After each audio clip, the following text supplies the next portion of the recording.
दोस्तों, कहानी की शुरुआत होती है एक बाउंटी हंटर हब हेरोलन से, जो यहाँ एक आदमी को पकड़ने आया था। हब घर के अंदर एक मधुमक्खियों का छत्ता डाल देता है, जिससे घर के अंदर वाला आदमी बाहर निकल आया। हब इस आदमी को पकड़ लेता है, पर ये आदमी वो नहीं जिसे हब पकड़ने आया था, ये कोई और है। तो घर के अंदर से गोली चली, इन लोगों ने हब को मार डाला। जिसके बाद सीन शिफ्ट होता है कुछ देर आगे, जहाँ हब के हाथ पर एक निशान आ जाता है और उसे गला कटा होने के बावजूद भी होश। हब किसी तरह इस जगह से बाहर निकला। वो देखता है कि उसके गले में एक बड़ा सा होल था, पर तब भी वो किसी तरह जिंदा है। हब ने यहाँ बाहर एक आदमी को पकड़ा, जिसको हब पर हमला करने वालों ने इस घर को जलाने को कहा था। तो हब जब सिगरेट पीता है, धुआं उसके गले से बाहर निकल रहा था। हब इस आदमी को गाड़ी में डालकर अपने गले पर एक टेप लगाता है। तो कुछ देर आगे जाते ही उसका गला तेजी से हील होना शुरू हो गया। हब जितना अपने घर पहुंचता है, उसका गला ऐसा हो गया जैसे वहां कुछ हुआ ही नहीं। तो उसके घर में उसकी मॉम को मिलने चर्च का पास्टर आया हुआ था, जिसे हब बिल्कुल भी पसंद नहीं करता। यही हब को अपनी मॉम से पता लगा कि जिन दो भाइयों ने हब पर हमला किया, उन्हें जेल से लक्की नाम के आदमी ने छुड़वाया था। मतलब हब को मारने की कोशिश लक्की ने ही की है। तो तभी हब के सभी फोन्स पर पोर्टो गोल्ड नाम से फोन आने लगे। वो इन कॉल्स को इग्नोर कर देता है। हब सीधा यहाँ से निकल लक्की को मिलने गया, पर यहीं इस बार में हब की एक्स वाइफ मैरियन परफॉर्म कर रही थी। हब उसकी परफॉर्मेंस इग्नोर कर साइड में जाता है। उसने लक्की को पकड़ लिया, पर तभी वहाँ हब का बेटा केड आ जाता है। अब जो लक्की था वो मैरियन का बॉयफ्रेंड है, तो अपने परिवार के सामने हब लक्की को नहीं पकड़ता। वो मैरियन को कहता है कि लक्की तुम्हारे लिए ठीक नहीं है, पर मैरियन ने सब बातें इग्नोर कर दी। वो उल्टा हब से उसके बेटे केड को शहर से बाहर ले जाने की परमिशन मांगती है। मैरियन का दूसरे शहर में एक ऑडिशन था। हब कहकर कि मैं सोच कर बताता हूँ यहाँ से निकल गया, तो उसे जाते जाते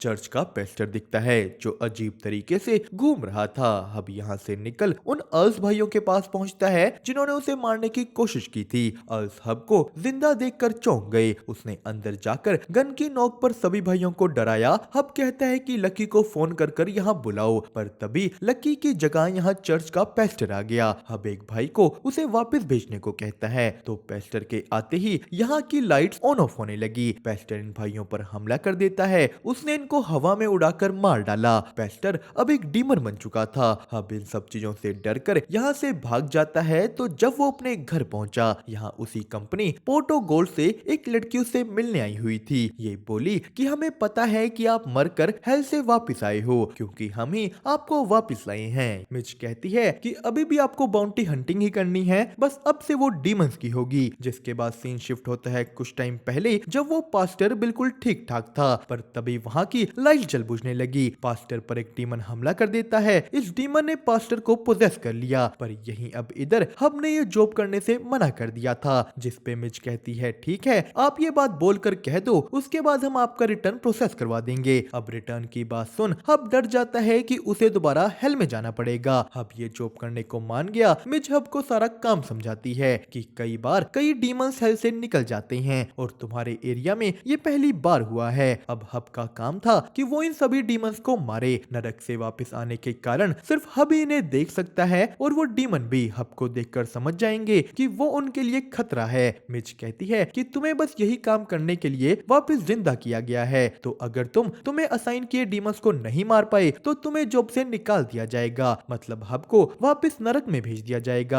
जिसके बाद सीन शिफ्ट होता है लकी पर। वो अर्ल्स ब्रदर को मिलने उनके घर पहुंचा, पर यहाँ बस उनकी डेड बॉडीज थी। उस डीमन ने बड़ी ही गंदी तरह इन सबको मार रखा था। तो लकी को यहाँ एक गाड़ी की चाबी मिलती है। उसे थोड़ी आगे जाकर ये गाड़ी भी दिख गई। इस गाड़ी के डिग्गी में जो आदमी कैद था, उसने लकी को हब के बारे बता दिया। तो इधर हब के घर उसे नर्क से पहला फैक्स आ जाता है, जिसमें पहले डीमन का नाम था, उसकी सबसे पहली लोकेशन थी, और ये लोकेशन चर्च है। हब ने अपनी मोम किटी को पेस्टर के बारे बताया कि डीमन ने पेस्टर को पोजेस कर लिया है। मैंने सब कुछ खुद देखा था। तो हब पेस्टर को ढूंढते हुए चर्च में गया। यहाँ उसका सड़ा हुआ फेस पड़ा था। किटी को ये देख सब बातों पर विश्वास हो गया। तो हब मैरियन के पास जा उसे कहता है कि तुम केड को लेकर शहर से बाहर जा सकती हो, चाहे तो थोड़ी छुट्टियां मनाने अभी चली जाओ। तो हब इसके बाद उस पेस्टर को ढूंढने निकल गया। उसकी मॉम कहती है कि मैं भी तुम्हारे साथ चलूंगी। हब और किटी एक जगह पहुंचते हैं। यहाँ पेस्टर ने एक आदमी को सेक्रीफाइस किया हुआ था।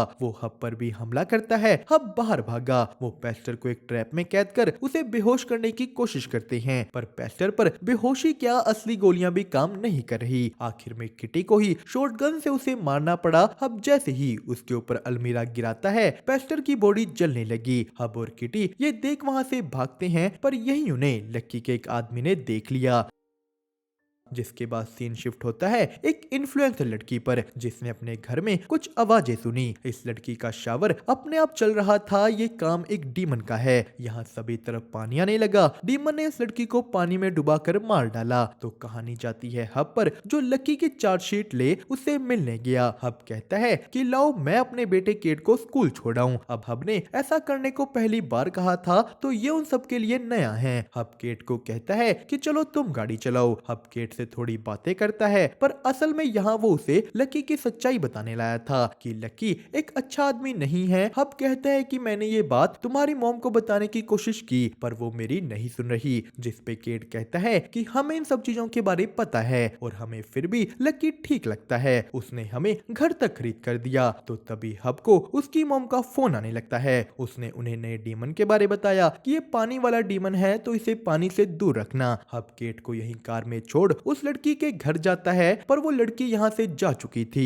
तो तभी इधर लकी के आदमी ने उसे कल रात की घटनाओं के बारे बता दिया। यहाँ इन फोटोज में किटी साफ साफ दिख रही है। सीन शिफ्ट हुआ फिर से हब पर। वो केट को लेकर उस डीमन को ढूंढने निकल गया और यही उसे पता लगता है कि उसका बेटा भी अपनी मॉम के साथ परफॉर्म करने वाला है, जो चीज हब को बिल्कुल भी पसंद नहीं आई, क्योंकि वो चाहता था कि केट इन सब चीजों में 18 साल का होने के बाद पड़े, ना कि अब। तो तभी हब को आगे चलता हुआ पानी दिखा। वो मैप पर अंदाजा लगाता है कि ये डीमन पक्का पास में एक पूल में गया होगा और यही पूल में एक आदमी मरा पड़ा था। अब ये चीज देखने पूल के थोड़ी और पास जाता है, तो उस डीमन ने उस पर हमला कर दिया। हब और उसके बीच पानी में ही हाथापाई होती है। हब ने डीमन को चाकू मार मार डाला। हब पूल से बाहर निकलता है, पर तभी वहाँ एक पुलिस ऑफिसर आ गई। हब को किसी तरह इससे बचकर निकलना होगा। तो वो अपने बेटे केट को कहता है कि तुम यहाँ से निकलो, और केट के निकलते ही हब ने खुद पुलिस वालों को कंप्लेंट कर दी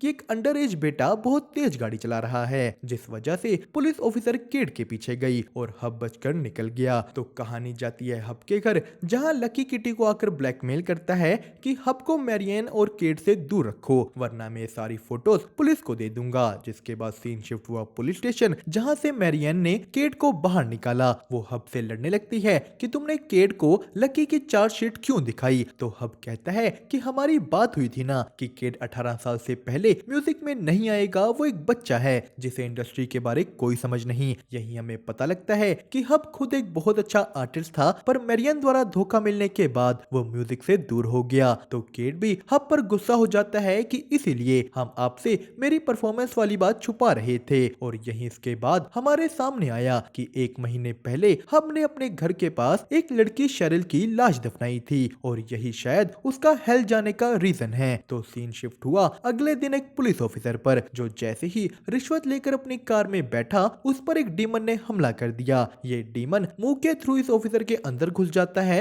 इसके बाद कहानी गई हब पर। वो बैठ अपनी और मैरियन की साथ गाने की वीडियो देख रहा था। तो हब के दिमाग से वो लड़की नहीं निकल रही जिसके मिसिंग पोस्टर अभी भी शहर में घूम रहे हैं। पर तभी उसे नए डीमन के नाम का फैक्स आया। ये एक आर्च डीमन एडोस था। हब उसकी पहली लोकेशन पर पहुंचता है। उसने यहाँ पूछताछ की। तो दूसरी तरफ जब लकी मैरियाना को हब की उस रात के बारे बताने वाला था, उसकी गाड़ी से धुआं आने लगा। ये काम हब की मॉम किटी ने किया था। वो लकी के ऑफिस में जा वहाँ एक शॉटगन और कुछ क्रिस्टल रख देती है, पर बाहर निकलते ही उसे मारियाना ने पकड़ लिया। वो कहती है कि मैं भी पहले इसी फैमिली का हिस्सा थी, मुझे आपके तौर तरीकों के बारे पता है। तो किटी बोली कि मारियाना तुम्हें जल्दी से एक बार हब से बात करनी चाहिए, कुछ बहुत जरूरी है। जिस पर मारियाना हब की लोकेशन ट्रैक कर एक सुपरमार्केट में पहुंच गई। वो हब से पूछती है कि तुमने किटी को लकी के ऑफिस में क्या करने भेजा था। तो तभी वहाँ कुछ आवाज आने लगी। हब कहता है यहाँ से जाओ। मारियाना एक पड़े हुए मिट्टी के ढेर को देखती है।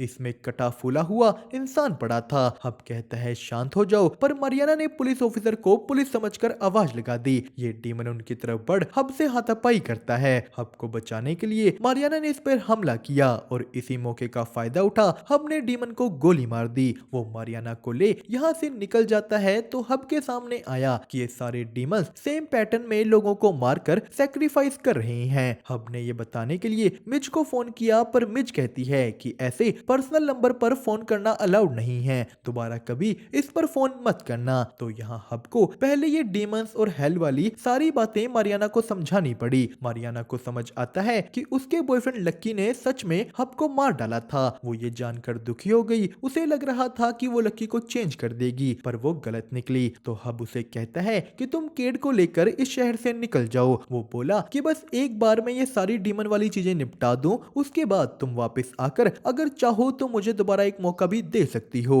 मारियाना मान गई पर तभी उसे किटी की कॉल आती है जिसने लक्की को क्रिस्टल के केस में फंसा अरेस्ट करवा दिया था। अब अगर लक्की पुलिस को उनकी उस रात की फोटोज दिखाता है तो वो कह सकते हैं कि लक्की भी उस रात वहां उनके साथ था और वो शॉटगन भी उसी के ऑफिस से मिली। मारियाना जा लक्की को ये सब बताती है कि तुम्हें भी पता है कि तुमने हब को मरवा दिया था, तो क्या तुमने ये नहीं सोचा कि गला कटा होने के बावजूद भी वो ऐसे कैसे घूम रहा है। मारियाना बोली कि अगर तुम पुलिस को वो फोटोज दिखाओगे तो तुम भी उनके साथ जेल जाओगे। अब इसके बाद मारियाना अपने बेटे केड को लेकर इस शहर से निकल जाती है पर पुलिस शेरिफ रूबी को हब पर शक हो गया कि वो उस ऑफिसर के मरने से 1 घंटा पहले उसे हर जगह क्यों ढूंढ रहा था। तो कहानी जाती है कपल पर जो यहाँ लेक के किनारे पिकनिक मनाने आए थे पर तभी वहाँ एक और आदमी आ गया। ये लड़का दूसरे आदमी को कहता है कि क्या आप हमें थोड़ी देर के लिए यहाँ अकेला छोड़ सकते हो। उन दोनों के बीच इसी बात को लेकर बहस हो गई और यहीं एक डीमन आकर उनकी गाड़ी का टायर फोड़ देता है।